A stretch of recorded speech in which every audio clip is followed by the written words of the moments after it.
Assalamualaikum warahmatullahi wabarakatuh. Perkenalkan, nama saya Laisa Yulia Rahma dari Prodi Sastra Indonesia dengan nomor NIM 0302042246. Di sini saya akan menjelaskan tentang Tolming Method yang dimana klaimnya yang akan saya angkat akan tentang politik uang merupakan salah satu tindakan yang dapat menciptakan adanya korupsi politik. Baik, tugas ini adalah untuk memenuhi dari mata kuliah kritik sastra. Baik, lanjutnya di mana klaim sebagai tema yang akan saya angkat yakni tentang politik uang tadi. Lalu selanjutnya ada ground sebagai data pendukung klaim saya, yakni yang berisikan di mana dalam sejarah Indonesia yang selama ini kita tahu bahwa ada pemilihan kepala desa yang terutama terdapat di Pulau Jawa.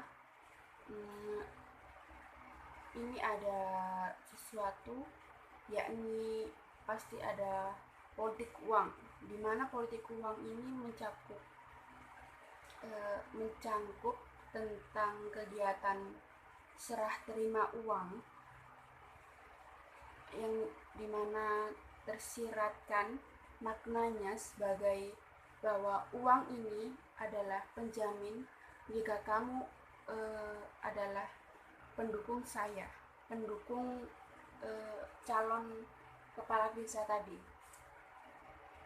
Nah, hal ini terbukti pada koran-koran kolonial abad 19 hingga awal abad 20. Kalimat kutipan tersebut ditulis dalam artikel Indonesia Corruption Watch, serta dalam kutipan terdapat banyak menyoroti praktik kotor, penyuapan, dan adanya jual beli suara dalam banyaknya kasus pemilihan kepala desa. Terdapat kutipan pada artikel dkpp.go.id, jika hasil survei dari Lembaga Survei Indonesia atau disingkatnya LSI pada tahun 2019 terdapat sebanyak 48% masyarakat Indonesia menganggap politik uang atau jual beli suara ini atau suatu yang tidak sah, merupakan hal yang biasa dan lumrah. Daya rusak politik uang menjangkau dari segala dimensi kehidupan berbangsa dan bernegara, sehingga merugikan seluruh pihak, baik dari pihak calon atau pihak kita sendiri, karena memang politik uang itu sangat berbahaya bagi calonnya sendiri atau kita sebagai penerima uang tersebut, apapun itu, uang ataupun barang. Hal itu bisa disebut sebagai politik uang, di mana politik uang juga bisa disebut dengan serangan fajar. Maksud dari serangan fajar ini adalah sebagai penyebab pertama, yakni layaknya niat sang calon tadi akan adanya korupsi politik ini.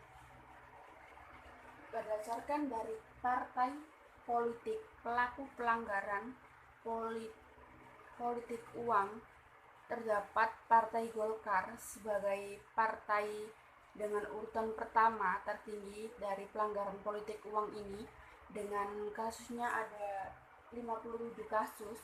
Lalu dengan urutan kedua diikuti dengan Partai Persatuan, yakni dengan 30 kasus. Lalu Partai Amanat Nasional dan Demokrat dengan kedudukan seimbang, yakni dengan 25 kasus. Lalu dengan partai terakhir yakni Partai Perjuangan Indonesia Partai Demokrasi Indonesia Perjuangan, yakni dengan pelanggaran 24 kasus. Lalu selanjutnya ada Warren. Di sini sebagai layaknya opini saya, yakni politik uang identik dengan kegiatan serah terima atau beri terima uang, bisa uang ataupun barang, sebagai aksi curi start oleh para calon pemilu, baik pemilihan kepala desa atau gubernur atau wali kota. Akan tetapi kegiatan ini sudah menjadi hal lumrah di masyarakat. Jadi para rakyat atau para warga yang memang saya ketahui, saat diberi uang, mereka akan menyikapinya dengan layaknya hal biasa, hanya serah terima uang saja.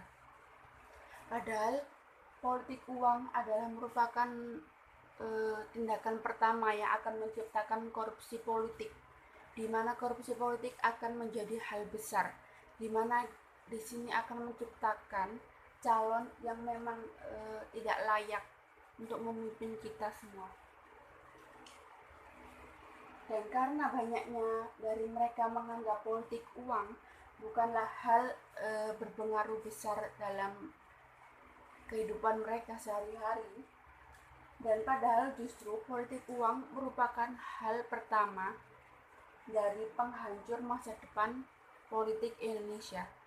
Jadi memang politik uang itu sangat berbahaya. Jadi sebagai generasi milenial atau generasi yang baru, kita harus mencegah politik uang ini agar tidak menciptakan yang lebih besar, yakni korupsi politik.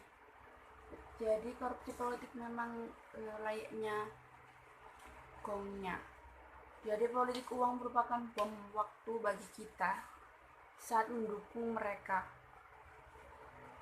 Terima kasih. Wassalamualaikum warahmatullahi wabarakatuh.